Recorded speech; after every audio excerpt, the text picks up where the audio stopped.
the kind of depression we have seen, racism is down on the list. 2 hours. So what about the African Americans who are living in tents in America and saying there's no job? Bro, I don't know why they are living in those tents, honestly. Because if a Ghanaian is able to leave Ghana to America and live in Beverly Hills, and if you are born in America and you live on the streets, bro, I don't know what to tell you.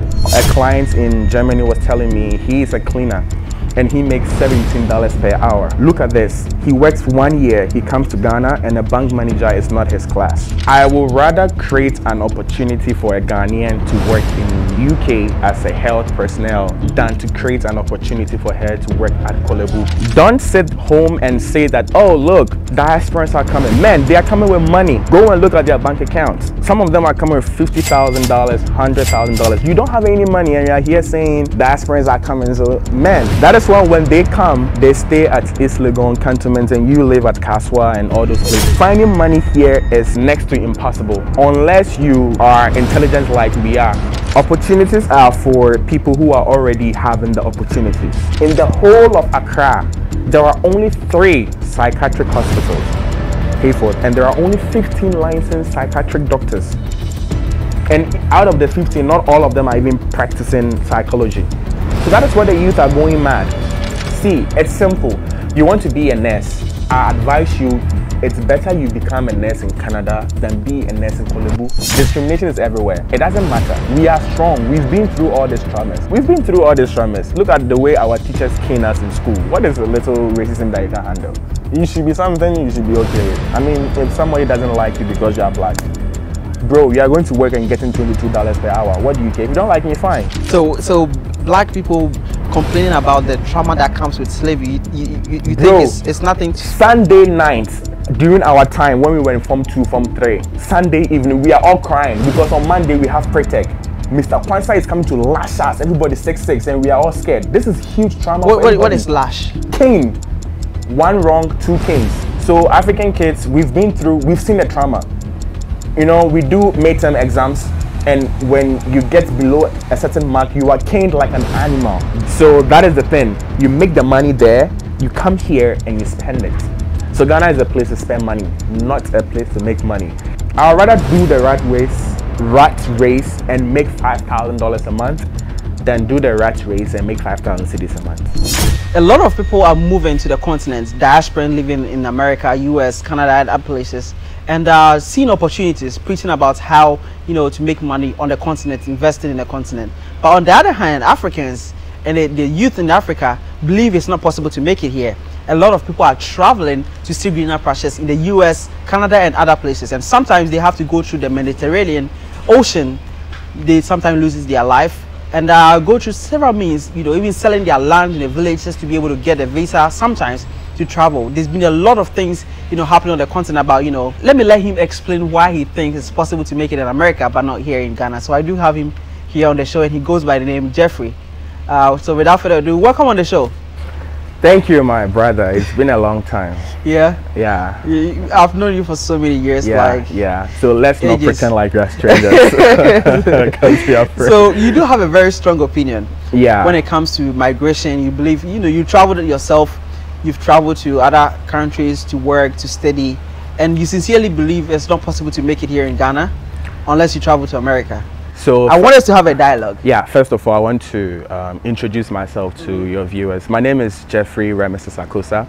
I am a writer, a travel consultant, travel abroad consultant, and I am a content creator as well. In regards to traveling abroad, you said, I believe that it is possible to make it in America. That sounds so ironic. Yeah. It's supposed to be, it is possible that you make it in Ghana. I mean, we have been hearing that America is the land of opportunities. It is true. Comparing how we live in Ghana and how they live there. I mean, let's face the facts. Some systems are working, others are not working. If you want to make real money, I think then you have to find a place where you find value for what you're doing and you'll be paid well. Let's take it for example. I've been an English teacher before. I was teaching in China as of 2017. By then, my salary was around $2,300. as an English teacher. I just go to class, jump, and speak simple English, apple, banana. My colleagues here in Ghana, even lecturers at the universities, weren't taking like 20% of what I was taking. Last time when I checked, a lecturer in Legon is paid $700 per month. This is a professor in Legon. So let's say he has been working for 20 years. Let's do the calculation. 20 years times $700. How much is he having now? So that is why they are doing all these corruptions and stuff like that. And I believe that a lecturer in the United States, oh my God, is probably being paid well, because if I, as a kindergarten teacher in China, was being paid $2,300, so come on, money is what we are all looking for. So if you come to me today and you want to go to abroad, I mean, I'm actually convincing people not to stay in Ghana. It's not like I don't but like. But why though? Because, you know, why do you feel like when they go to America, their life would be better abroad than, you don't see all the opportunities here in Ghana? See, the question is funny, but it's also very real. Going abroad, let's say United States, again, I will say again, the advantages outweighs the disadvantages. Again, you are a young man, you just completed the University of Ghana, you are 23 years old. First of all, there are no jobs.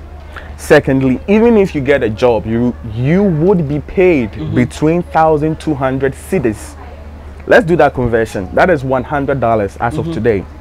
So a university graduate in Ghana is being paid $100 monthly, while somebody who did a diploma in Canada or US is being paid $600 weekly. So that is why the diasporans are coming, because they get the money to come.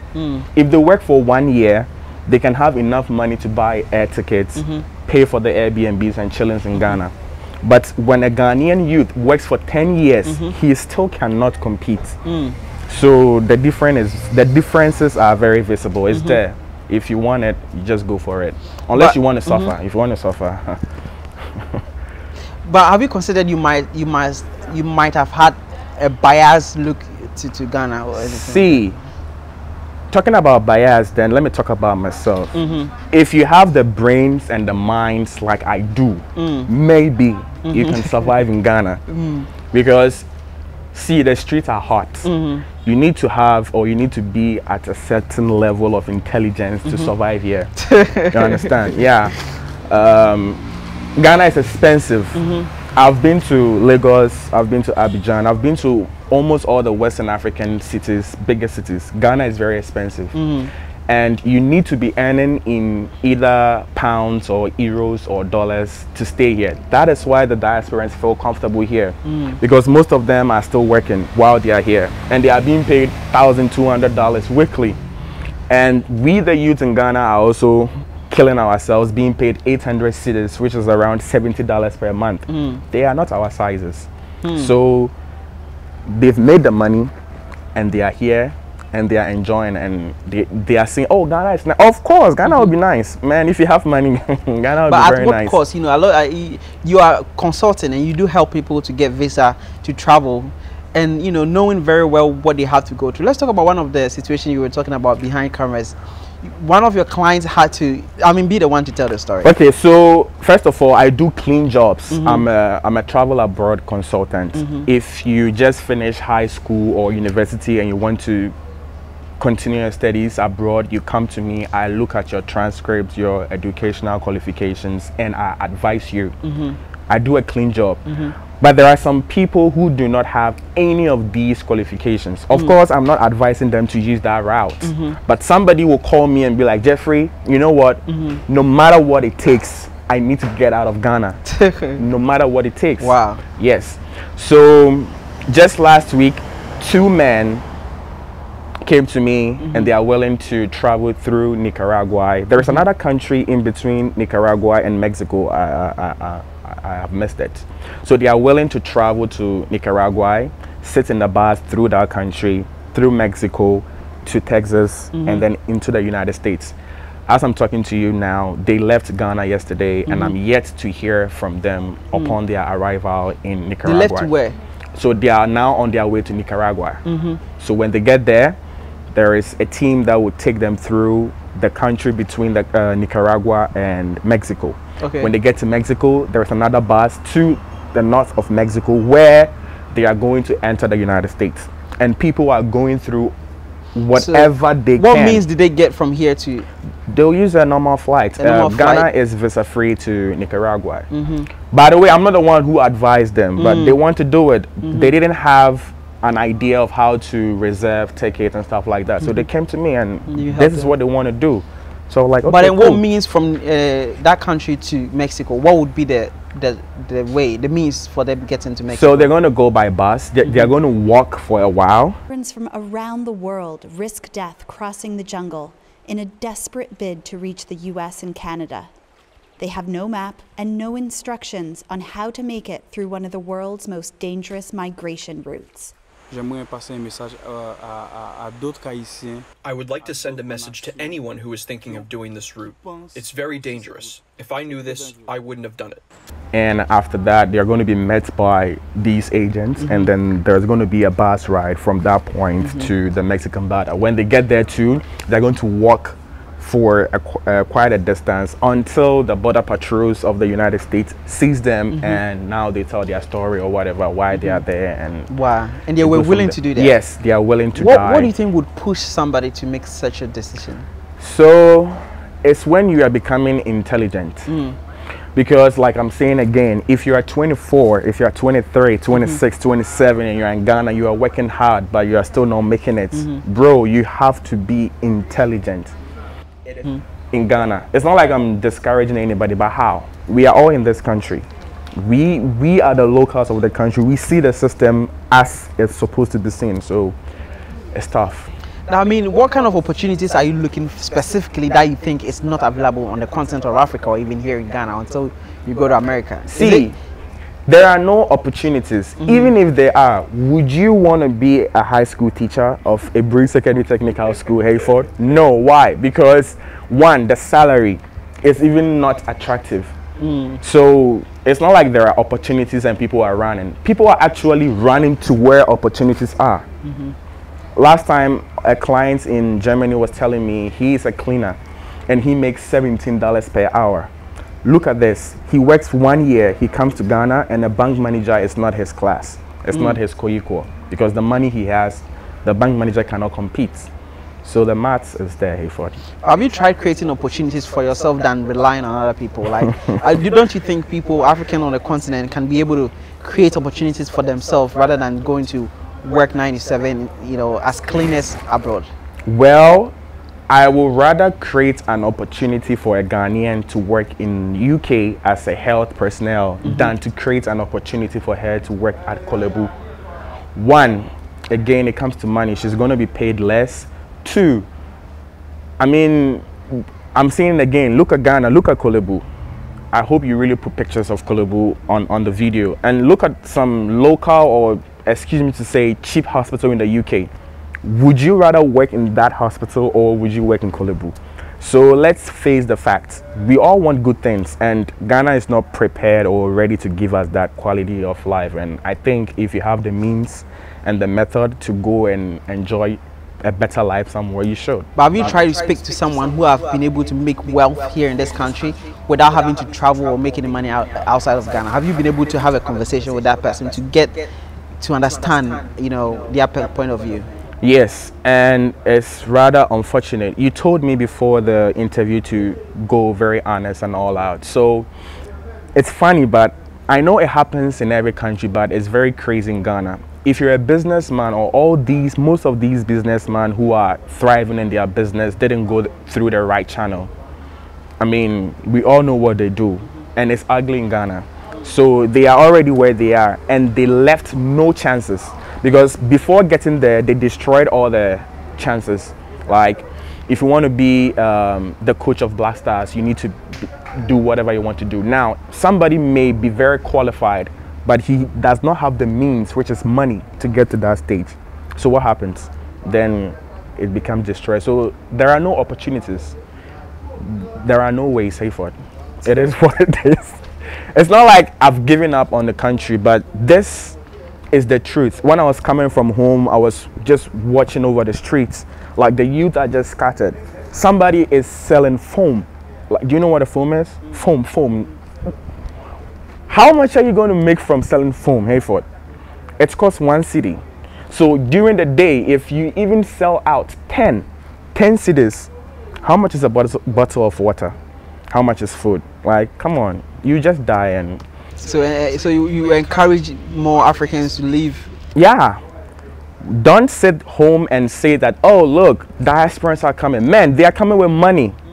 Go and look at their bank accounts. Some of them are coming with $50,000, $100,000. You don't have any money and you're here saying diasporans are coming. So man, that is why when they come, they stay at East Legon cantonment and you live at Kaswa and all those places, because I mean, they have the money. So maybe you can give yourself 10 years, go to Canada, US, work, get money, also come back to Ghana with 200,000 US dollars in your account. And then now you understand what I'm saying. So you seeing Chinese moving in, buying lands, you know, taking all the resources out of the country. And then everybody's moving in, saying Africa is the future, you know, and then creating restaurants and then hiring our own people to work in it, you know what I'm saying? Like almost taking every money out of the system. And you, on the other hand, are advocating for people to leave their own house. Well, like I'm saying, it's all about hardship. Everybody can do whatever they want to do. In China, the person coming obviously has his company, his house, and he wants to explore more. You know, these people, spending money is fun to them. Like, they want to explore. This is the fact that we need to understand. We are not their co-equal. Like, with all due respect, in terms of money.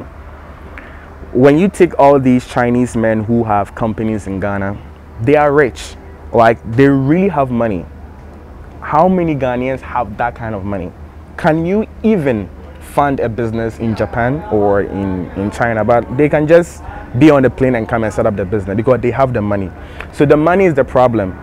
Finding money here is next to impossible unless you are intelligent like we are. If not, it will be very difficult. You need to work 9 to 5 and make 800 cedis. Times it by 50 years, bro, you will go old with nothing.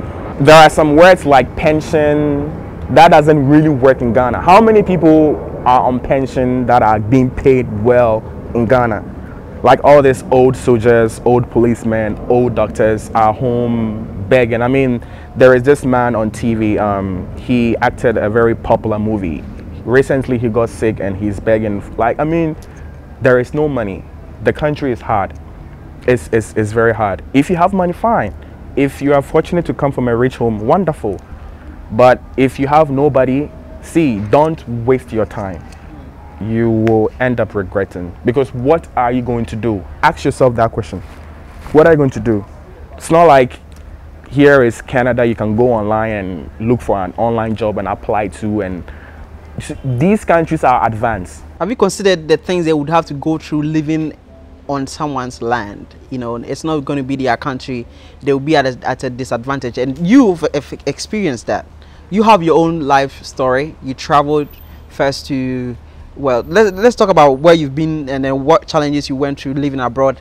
And then, you know, let's take it from there. Well, with challenges, before I go into that, I would rather prefer that hardship with the money than being here, because freedom is money. Do not get me wrong, but this is the truth. You can be in Ghana, it's a free country, you can do whatever you want to do, but how do you do what you want to do without money? If you want to go shopping, it's money. So you're in Ghana, it's a free country, you are broke. The whole month you don't see any money. But you live in a country like China, an ignorant Chinese woman is just acting ignorant. It's fine. You are open-minded, just ignore it and go forward. The money is there, make it and move forward.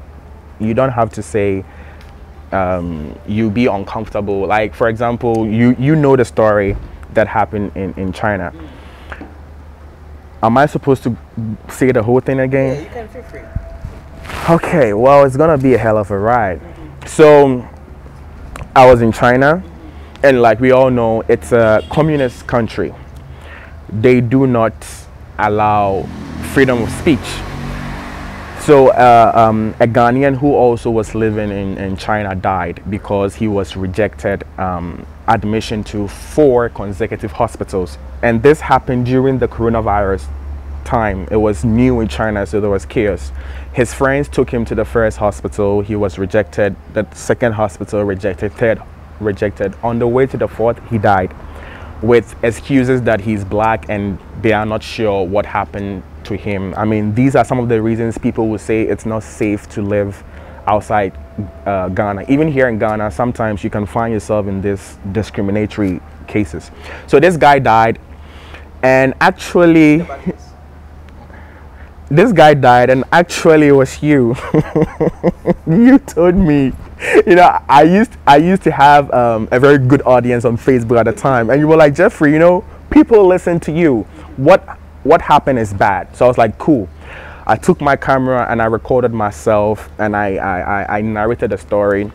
The video really went viral, and I think it pissed off the Chinese government. So they hunted for me and they took me out of China in a very unlawful way. So the day that I was arrested, my boss called me to come for coffee at Starbucks. She said there were 2 girls who wanted to learn English. So I was an English teacher. So I should meet her at Starbucks. So I had a little scooter. I sat on it. I went to Starbucks. When I got there, I called her that I'm here. After the call, a very old man, probably in his 90s, came to me like, I should have a seat. And I was like, why? You are the one who needs to sit, not me. You are old. And he brought his badge, like Diancha, which means I'm police, have a seat. Like, yeah, I really felt it. Because of the video you made? Yeah, because of the video. I mean, at that time, I didn't know. But why is an old policeman telling me to have a seat?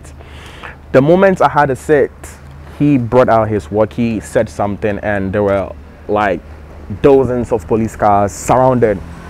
I was like, whoa, like this is so big. I felt like the biggest criminal at that time, but I had done nothing. There was this beautiful inspector, not CID, who came speaking in English, confirming if I was Jeffrey, confirming if I was a Ghanaian. I was like, yeah, I was a Ghanaian. And all these policemen were videoing me. I also took out my phone and I was videoing them.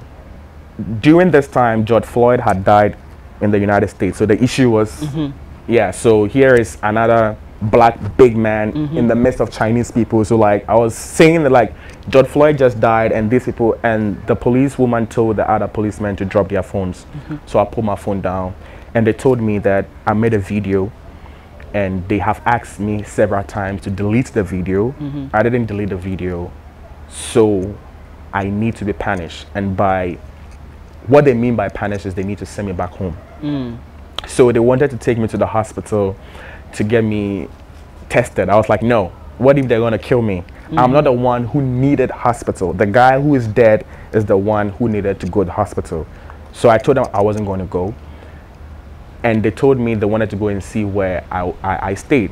So at that time, I have recently given birth to a beautiful baby boy, which you were also there.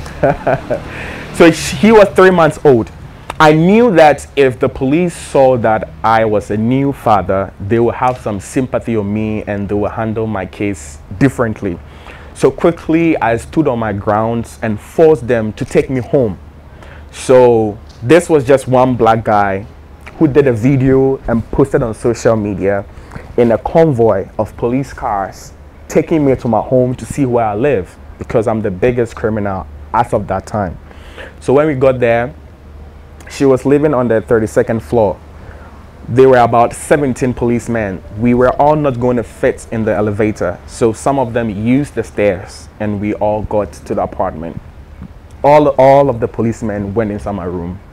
They saw my baby and my baby's mom, and they were like, oh, okay, so you have a baby. But they said they only want to take me to Ghana. And I was like, no, that is not going to happen. It's either you take my dead body alone to Ghana, or yeah, this is a very heated occasion. So I told them that it's either we're going to fight and they are going to kill me, yes, because they will outnumber me. But I promised them that I was going down with at least two of the policemen. So we all die and case settled. So they made some calls and they were like, okay, they will provide an extra seat for Davina, that is my baby's mom, and my son. And they cleared us out of China because we made a video. These are one of the things. In Ghana, certain things happen, like Ghana police, one of the most corrupted department in Ghana. They stop us, the young men, they stop trying to use manipulative ways to extract money. So these things happen everywhere. This shouldn't be your excuse that, oh, US is not safe. Man, I mean, people die in the US in traffic. People die in Ghana too, Hayford. But it's not from the police. Whatever, dying is dying. You die. I mean, not now. I mean, but people everybody's gonna die. People, and there are people who have lived in the United States peacefully without no I mean, we have some uncles and some aunties there. Are they not okay? So what are you doing? So people moving back because of the police brutality, you don't think it's a good enough reason for them to move to the continent? They are actually not moving. You know, people like you have done a very good job showing the beautiful part of Ghana to them. And I think when they come, I mean, see, I'm not saying Ghana is not a nice place. It's nice for us, those of us that it will be nice for.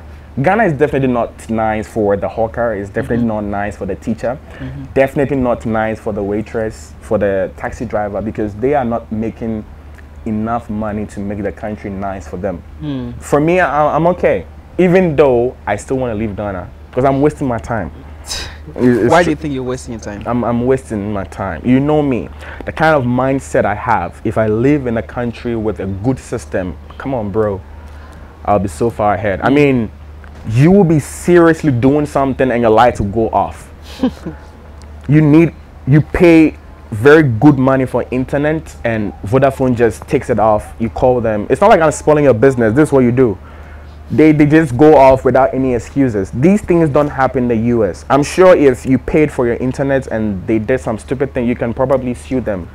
You can't do this in Ghana. Even if your lecturer slaps you, you can just say thank you and go. There is nothing you can do. I mean, the system is not working. It's broken. I saw a video of an American woman reporting a bus conductor to the police because the bus conductor overcharged her. And people were angry. That is the right thing. If you think you are being overcharged, you can report. Because Ghanaians are not used to a working system, they think that is wrong, but that is right. So in Ghana, corruption is normal, which is crazy. That is why the system is broken.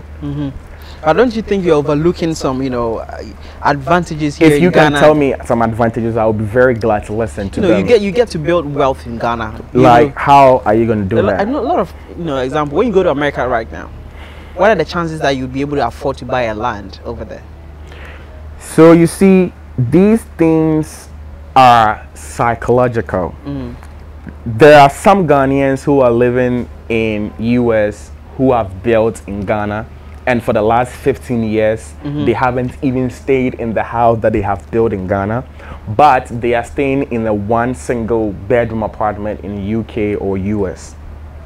You see, these are some of the decisions and things we do that makes us, excuse me to say, think low. All of this, like I said, are psychological.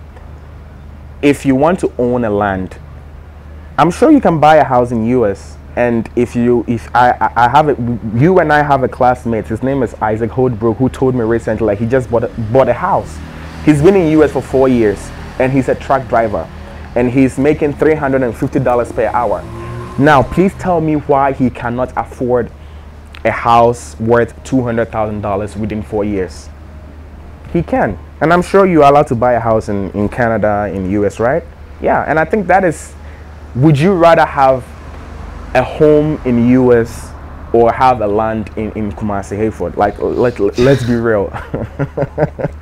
let's be real. Yeah, I mean, these houses that can be sold to the Chinese any day without even your consent. I mean, so until the system works, I think we have to all find the second way. So you don't see any opportunities? Nothing here? Opportunities are for people who are already having the opportunities.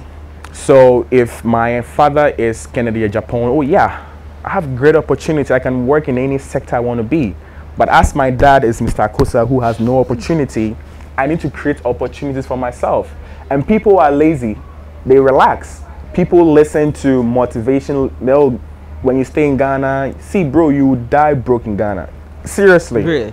At what cost will you try to see? I'm not trying to expose the young men, but how many young men driving in these Mercedes Benz, living in these fancy homes, got their money genuinely?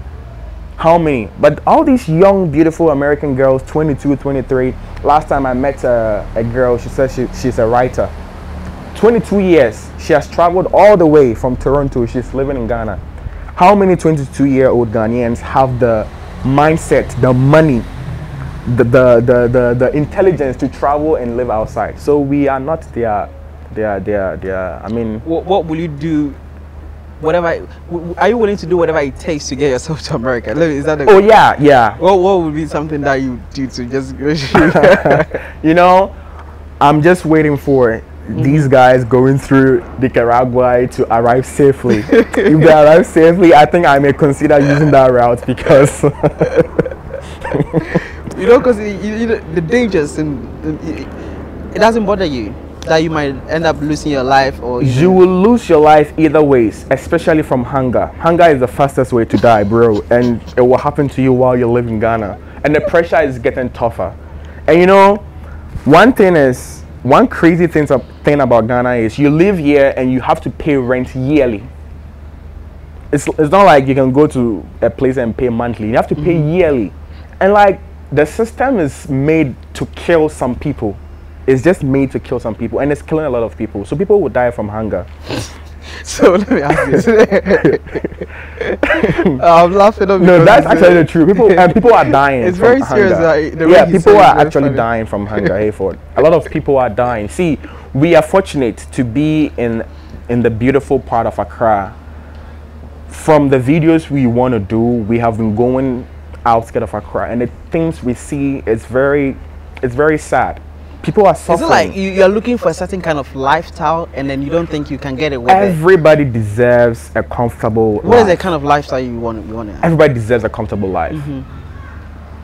Good food, good water, good environment, and a working system. If your child is dying, you should be able to take your phone and call an ambulance, and it should be here. If you are in trouble, you should be able to go to the police station, report your case, and Ghana police should be able to work for you. If somebody stole your money, you should be able to file a case at the court and win the case. But these things are impossible in Ghana. When somebody steals your driving mirror, or somebody breaks into your car and steals your money, my brother, sleep. Don't say anything, because nothing will happen. Nobody will help you. If your child is dying, you need to find a vehicle and take them to hospital, or else your child will die. And it happens every day. A lot of people die on the way to the hospital because they didn't get the ambulance on time, or see, the system is not working, and you will die. It's true. I mean, have you ever explored other African regions? Even not, if not here is Accra, Hayford, and even in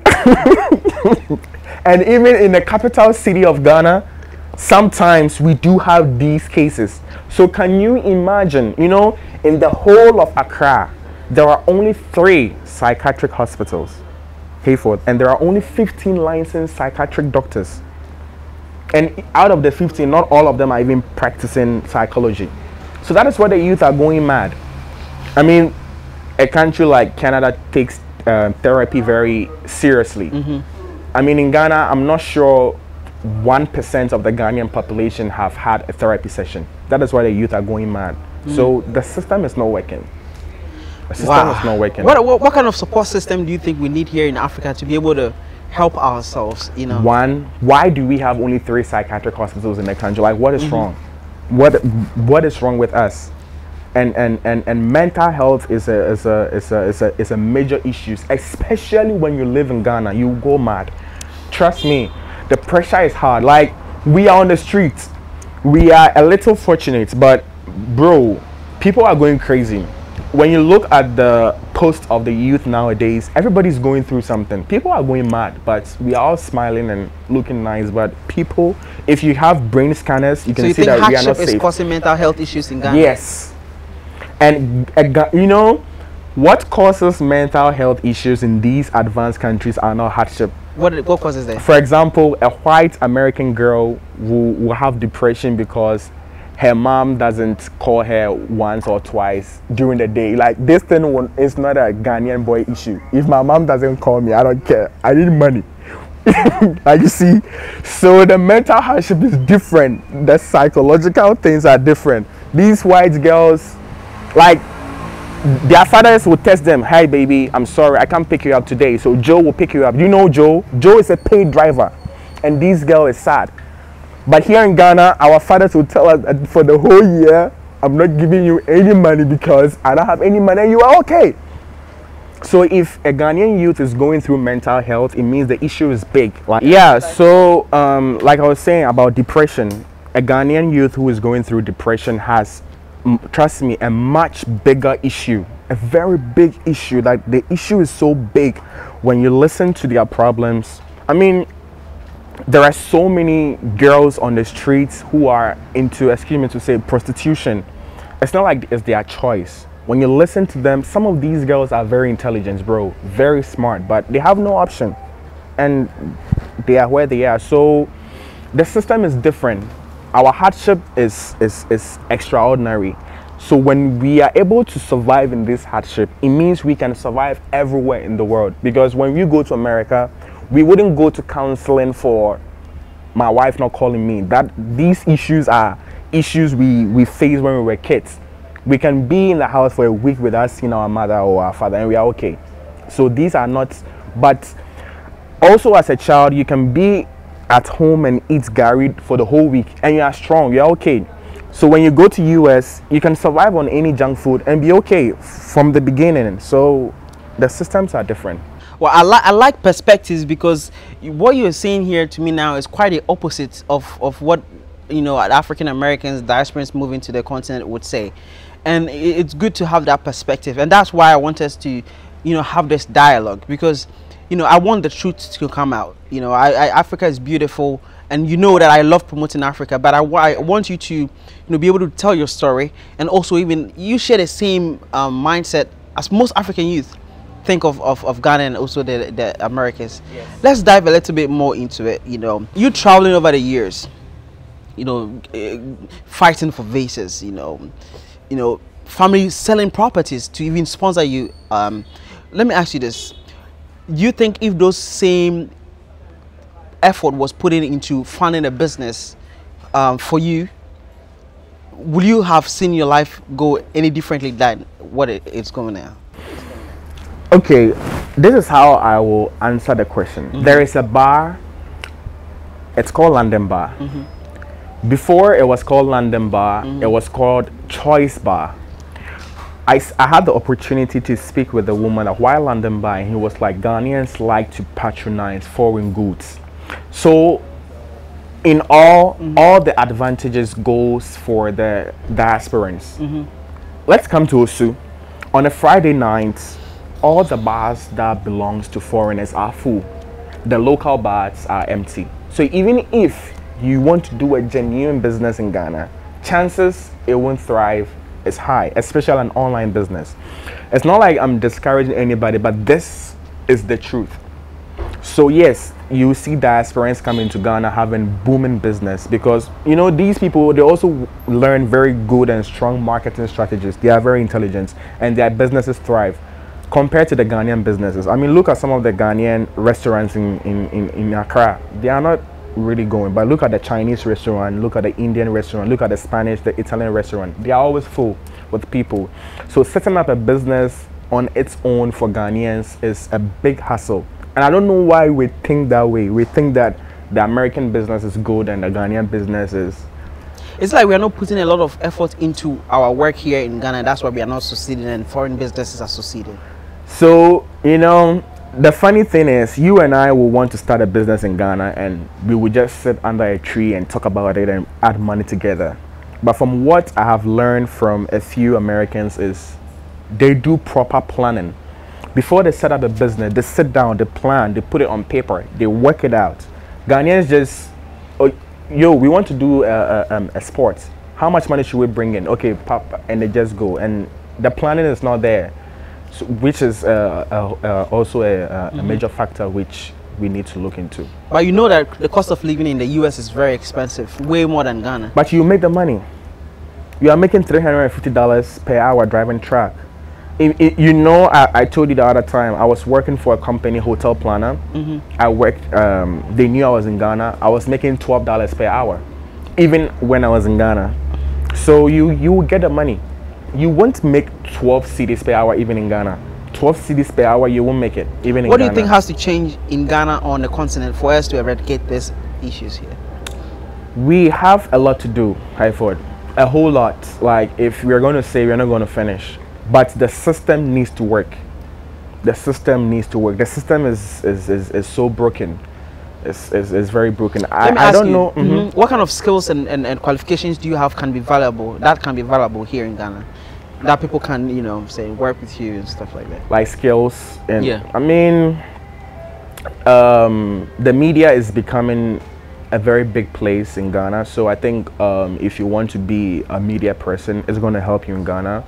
And gadgets, setting up a business in terms of gadgets is also good, because all these boys and girls want phones and laptops, and then food. I mean, these local food joints. Have you considered working in an NGO, you know, just to serve, you know, be able to make an impact, because nobody's making it? And since you really want to change so much, why don't you work in an NGO? Either ways, believe it or not, I'm making a huge impact on the society. Currently, I have successfully sent around 37 people outside Ghana who are currently working and living their best lives. And I think this is one of the biggest impacts anybody can put in somebody's life. So I'm doing a very wonderful, impactful job, Hayford. Now their families can pick a phone and call their son in Canada, and he sends them money and they can eat. All because I encourage them to move abroad, which if they were here, they wouldn't be able to do. And I'm doing more. So if you want to travel abroad, he will leave my details in the description below. Let me ask you, don't you think you living in abroad for trying to kind of disown Ghana and then identify yourself like an American and then leaving Ghana behind, you are doing yourself a disjustice? No. I am a Ghanaian and I love the country, but I'm just speaking the truth. Sometimes speaking the truth makes you look a certain way, but this is the truth. Living in this country, bro, you will suffer. It is the truth. You won't be happy if you don't have the money, if you don't have the means. You're going to suffer. I mean, there are some countries, if you are fired, the government pays you. Never would it happen in Ghana over your dead body. It will not happen to you. So you will suffer here unless you have ways and means. If you don't have money, Hayford, trust me. So what kind of legacy do you want to leave behind, and why do you think that can't be achieved here in Ghana? I mean, why shouldn't you expand your horizon? If there is a chance, you should take it. Expand your horizon, explore. If you have the chance, you have the money, and you will make money while doing so. See, it's simple. You want to be a nurse. I advise you, it's better you become a nurse in Canada than be a nurse in Kolebu. That's my own really point. If you want to be a teacher, it's better you be a teacher in Sweden or regardless of the racism and the discrimination. You would rather be. See, even as I am here in Ghana, I am always being discriminated. By who? By police or some uncivilized people, because it is known to be a certain way in a typical Ghanaian society. But the last time I even went to the prison, all the people I saw looked nothing like me. They look exactly like the people expect me to be. So I'm not even getting the society, but discrimination is everywhere. It doesn't matter. We are strong. We've been through all these traumas. Look at the way our teachers cane us in school. What is a little racism that you can handle? It should be something you should be okay with. I mean, if somebody doesn't like you because you are black, bro, you are going to work and getting $22 per hour. What do you care? If you don't like me, fine. If you don't like me, it's okay. I also don't like you. You have to have a strong mindset. Some things, you don't have to pay attention to certain things. You know, I know even some of the black people in America are also like the white people. They go through racism and they cry. Bro, you don't have to cry. You don't have to cry. So black people complaining about the trauma that comes with slavery, you think it's nothing? Sunday night, during our time when we were in Form 2, Form 3, Sunday evening, we are all crying because on Monday we have pre-tech. Mr. Kwanzaa is coming to lash us. Everybody's 6'6", and we are all scared. This is huge trauma. What is lash? Cane. One wrong, two canes. So African kids, we've seen the trauma. You know, we do midterm exams, and when you get below a certain mark, you are caned like an animal, bro, like an animal. We've been through the trauma. We see it every day. We go to secondary schools. Our seniors do all this harsh thing to us. The economy is harsh. The weather is harsh. Everybody is mad and crazy. Like when you go to circle, the system is hard for us Ghanaians. So if you are tough, simple racism, like you are in a bus and a white man says, "Don't sit by me," and you're upset. Bro, don't sit by me. Don't sit by me. What is wrong with this? I mean, I don't get people. Don't sit by me. Okay, I won't sit by you. It doesn't say anything. We've been to China. We have seen worse racism. What are some of the worst racism you people touching me to see if I've painted myself. People automatically suggesting that I have a bad breath or I'm smelling bad. Bro, when I was in China, China was the first country I was able to have money to buy perfume worth $200. Yet I smell bad because I'm black, and I don't care. I am the one who knows what perfume I bought. You don't know. So if you think out of ignorance I smell bad. Did all those experiences traumatize you in any way, shape, or form? It made me stronger. And I think it should make these Americans stronger. That's why I'm saying that the kind of depression we have seen, racism is down on the list. Really? Yeah, the kind of depression we have seen, racism is down on the list. These people, they don't see, I'm not disrespecting you guys, but they don't see the hardship. They don't see the hardship. These guys are sitting in buses, going to schools, like their system is working since they were kids. We have to walk 2 hours. So what about the African Americans who are living in tents in America and saying there's no job? Bro, I don't know why they are living in those tents, honestly. Because if a Ghanaian is able to leave Ghana to America and live in Beverly Hills, and if you are born in America and you live on the streets, bro, I don't know what to tell you. I really don't know.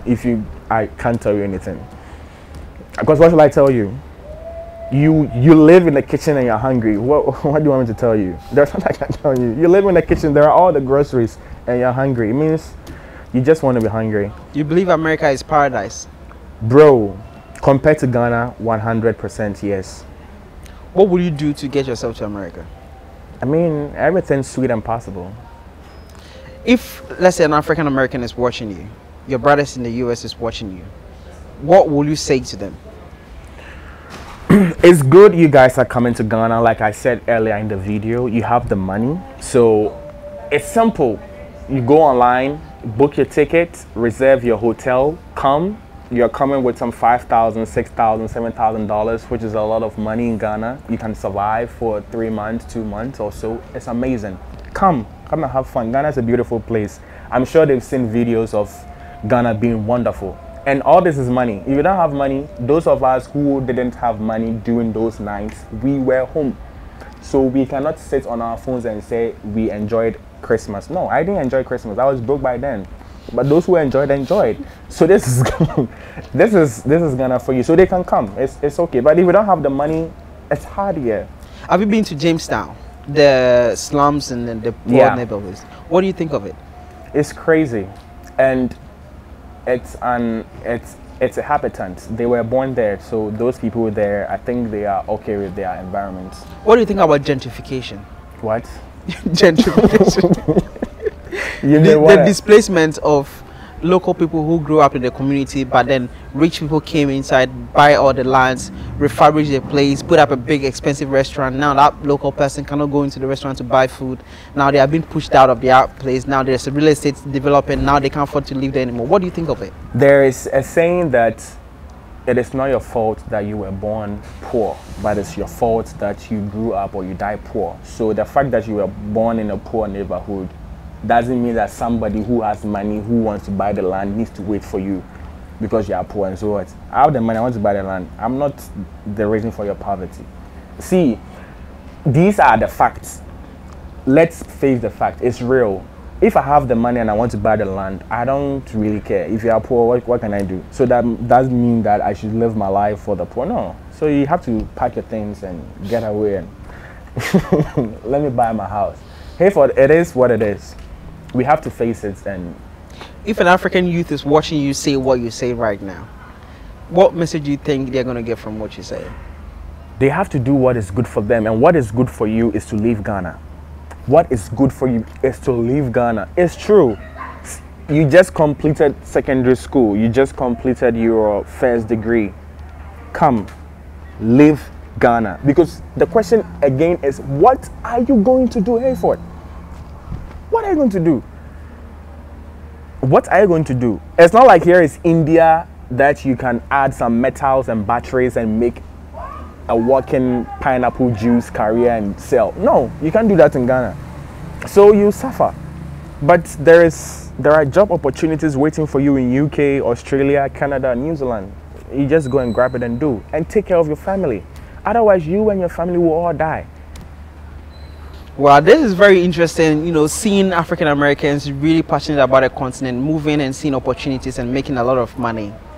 On the continent, on the other hand, Africans really believe America is the place for them to be, Europe is the place for them to be. So there's a crisscross happening here, there's a disconnect, and we will go on a journey to find out why this is happening, what is happening on the continent, and why we are thinking quite differently from each other.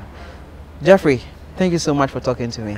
You're welcome. If someone want to contact you, regardless of every story you've told about how dangerous the trenches are to travel, someone still want to travel with you, how do they get in contact with you? Like I said, I do legit and authentic jobs. If you finish your secondary school or you finish university and you want to study abroad, I can help you gain admission. I can help you in your visa processing to travel safely, securely, and legally outside abroad. I also do have a YouTube channel. You can check it out. It's Akosa. And also, most of the Americans that come back, some of them do go back though. They go back? Yeah. Let's talk about it. Yeah, they do go back. Why? Because they, like I said, they come with $10,000. After 8 months, they are broke. You cannot work in Ghana and make the money like you make in US. And when they check it, no, they can't handle it. So they just buy a ticket back and go. I have friends who has been in that situation. So that is the thing. You make the money there, you come here and you spend it. So Ghana is a place to spend money, not a place to make money. And all the youth, everybody wants to make money. If you want to make money, it is not here. You cannot make the money. Even if you make it, it will be hand to mouth. You make, you eat. You make, you eat. You can save. So go and make it. Come back and But spend. a lot of people say there's a rat race in America, which is almost like a slavery. So what is wrong? I mean, I don't get it. If you wake up and go to work at 9 and come back home at 5, what is wrong? You are doing the same thing in Ghana. I don't get people. People let social media get into their mind.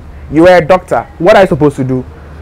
Are you supposed to sleep on your bed and fix your pillow? No. You need to go to work and work. So rat race and so what? Are you not getting paid?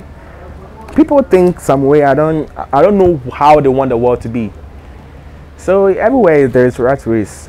I think even aliens have rat race because they are not there idle. They are doing things. Everybody's doing something. So it's okay.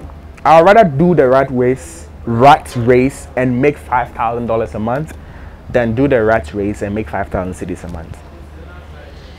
Wow, he do have quite an interesting story. I was there with you. We've known each other for years, more than 13 years. You know, he's a pretty good friend of mine. I witnessed you experience a brutal racism in China. I don't mind. And seeing all this worst thing ever possible, you know, breach of human rights, and you still prefer to travel to other European countries. Yeah, than because to live in your own country. People think they have seen freedom in Ghana. I mean, there are freedom and there are freedom. I felt the kind of freedom I felt in China. I haven't felt that kind of freedom in Ghana. So if you think you are free in Ghana, try a better country, get money, and a comfortable life and see what freedom is. So I do have a son. I'm trying as much as possible to make sure that I take him outside the country. So by the time he's 10, he knows what he wants to do, and the system of the country can also help him. Like I said, if I was born in Germany, Italy, UK, what ball is Marcus Rashford playing that I can't play? Hayford. But look at me. Now I'm what? I'm a writer. I wasn't born a writer, but I'm a writer because of the country I was born in. It's bad. It's bad. It's very bad. Thank you so much for sharing your story and talking to me.